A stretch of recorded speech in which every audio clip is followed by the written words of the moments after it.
నిన్నటి రోజున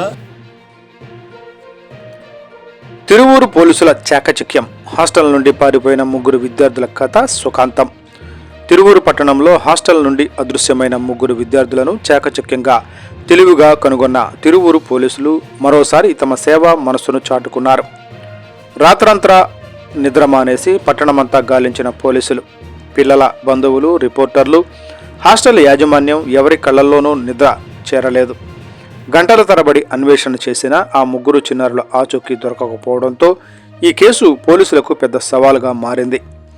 ఈరోజు ఉదయం తిరువూరు లక్ష్మీపురం రోడ్డు వద్ద బ్రిడ్జి క్రింద డ్రోన్ సహాయంతో విస్తృతంగా గాలించిన పోలీసులు చివరికి ముగ్గురు పిల్లల్ని గుర్తించి సురక్షితంగా రక్షించారు. వెంటనే వారిని తల్లిదండ్రుల సంరక్షణకు అప్పగించారు. పిల్లల్ని చూడగానే కన్నీటి పర్యంతమైన తల్లిదండ్రులు పోలీసుల పట్ల కృతజ్ఞాభినందనలు తెలిపారు. హాస్టల్ యాజమాన్యం, పాఠశాల నిర్వాహకులు కూడా తిరువూరు పోలీసుల చాకచక్యం, కష్ట సాధనను అభినందించారు. చిన్నారుల ప్రాణాలను కాపాడిన తిరువూరు పోలీసులు ఈ చర్య స్థానికుల ప్రశంసలు అందుకుంటోంది. బయటికి వెళ్ళి తల్లిదండ్రులను ఆందోళనకు గురి చేయొద్దు, ఈ విధంగా తెలియజేసుకుంటూ సెలవు తీసుకుంటాం.